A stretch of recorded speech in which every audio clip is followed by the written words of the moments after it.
Yes, back with derived quantities. The last time we mentioned the 6 basic quantities, and I gave you an assignment to go and look for the 7th basic quantity. And the 7th one is electric current.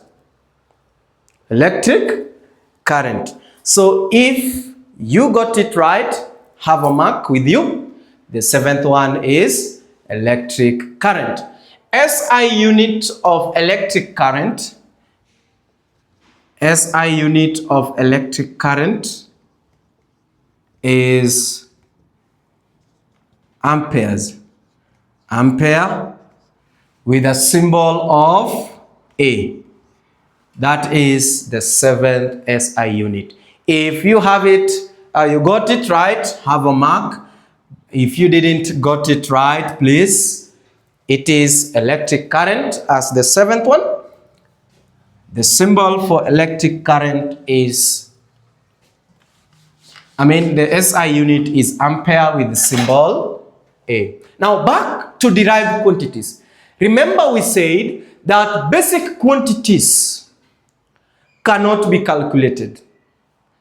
They are just defined. How about derived? So derived quantities are quantities. Derived quantities are quantities whose, that can be calculated. Quantities that can be calculated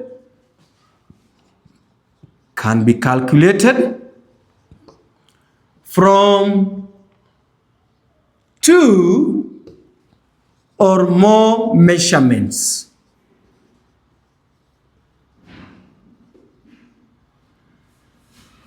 They can be calculated from 2 or more measurements. So it therefore means that for me to find a derived quantity, I must have how many?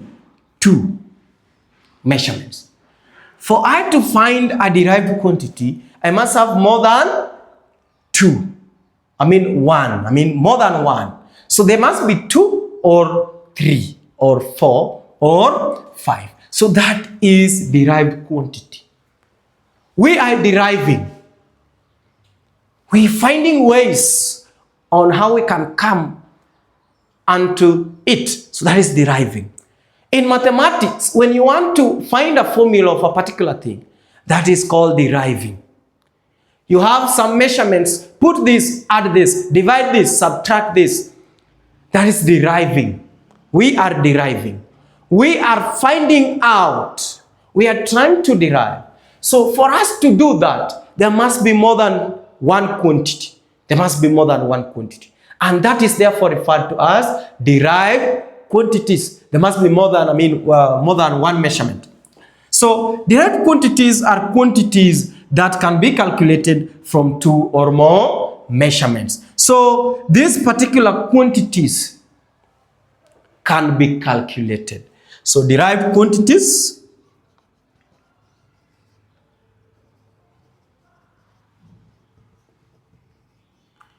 can be calculated. Can be calculated. That is something that we have to know. That for us to find these quantities, we have to calculate them.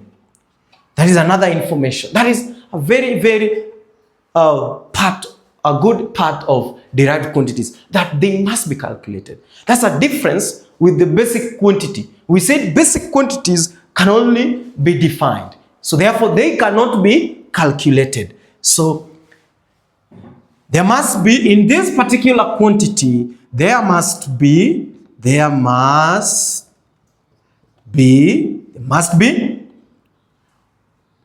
2 or more measurements.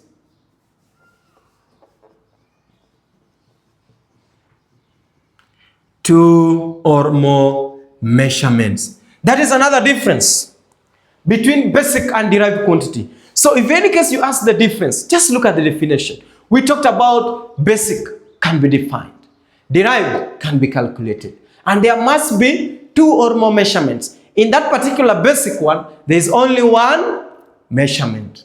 So examples of such particular quantities include these. Examples of derived quantities. Quantities that can be calculated. Number one, we have density as an example of derived quantity. Density. Now, density is always defined as mass per unit volume. Mass per unit what? Volume. So if we have amount of matter and we have amount of space, that is density. That is density. So look at it. We have mass here and we have volume. Therefore, it means for me to find density, I must have mass per volume. So mass all over volume. That is what the meaning of density is. It means mass all over what? Volume. So this is the formula of finding what? Density. That if any case you ask to find the density of a particular substance, you're going to take mass, identify volume, and then take mass all over what? Volume. And therefore, in the basic quantity, we said mass is measured in what? Kilogram. Mass is measured in kilogram. Yes? Mass is measured in what? Kilogram. Density is mass all over volume. So we have kilogram as the SI unit of mass in the initial one. Yes, I said that kilogram is the SI unit of mass. Oh, sorry, I've written kilogram, so that is not the letters. So it is kilogram. Kilogram.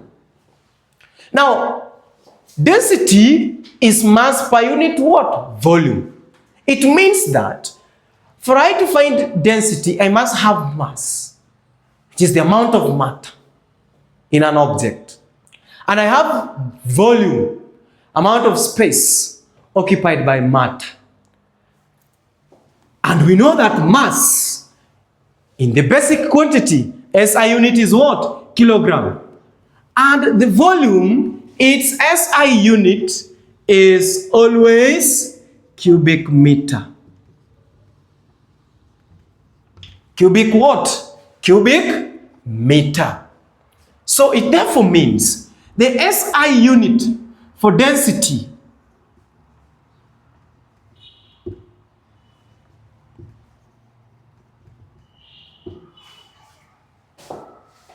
SI unit for density is kilogram per cubic meter.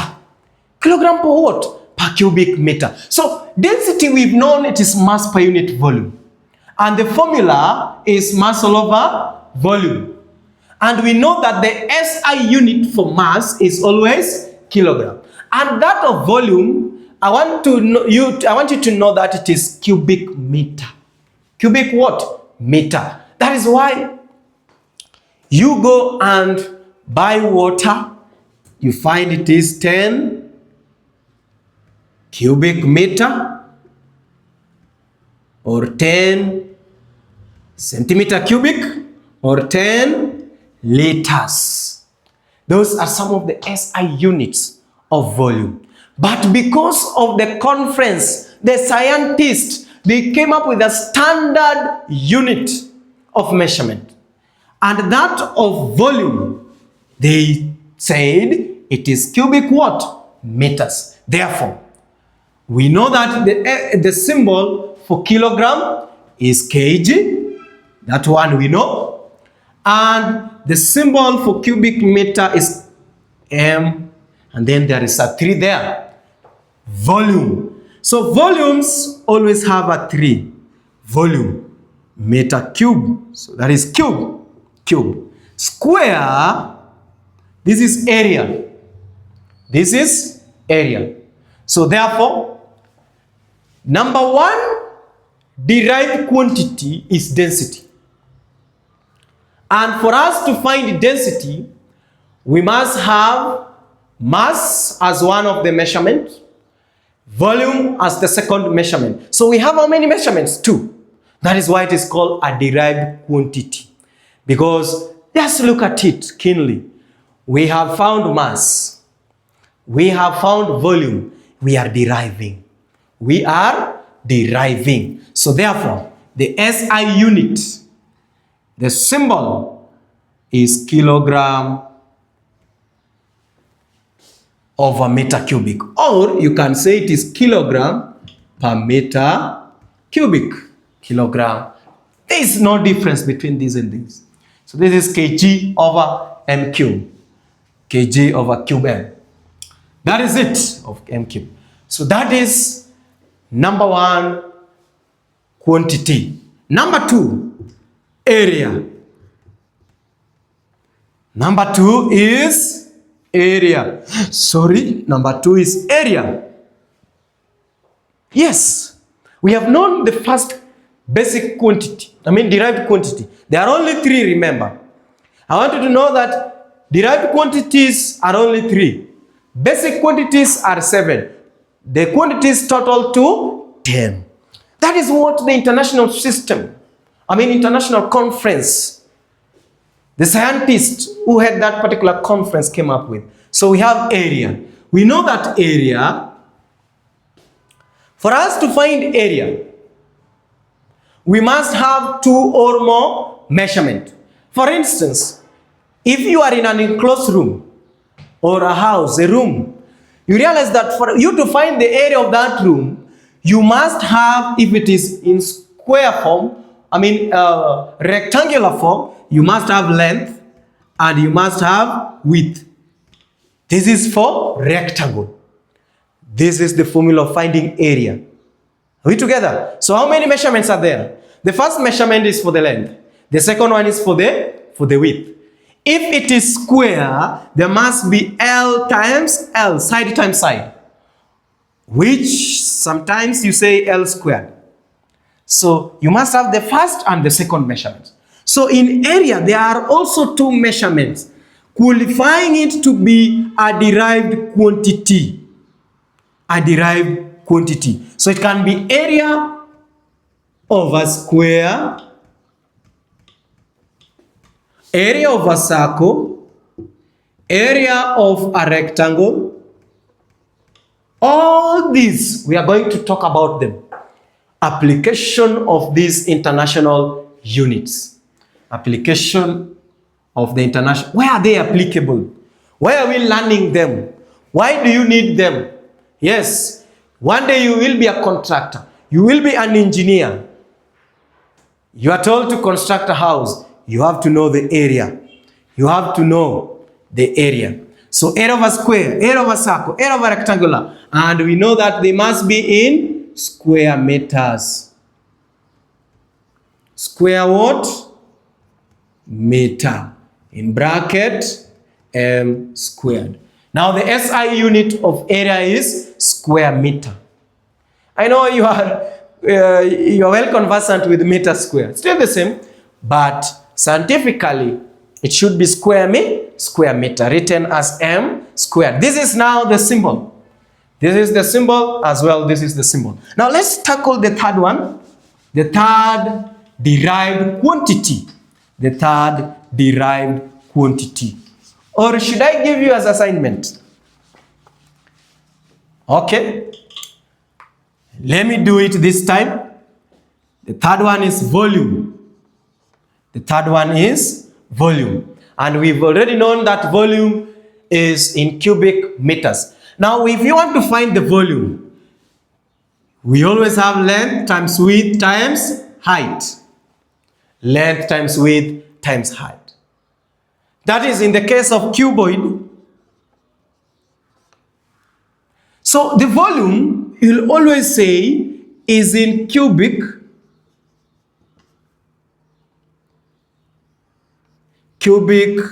meter. as the SI unit. In symbol, it is MQ. So that is the SI unit for volume. We'll talk much about volume. We'll talk much about the area and the density. So stay tuned. Have the interest to know this particular international system of units. Thank you for listening. Let's meet in the next lesson. Thank you.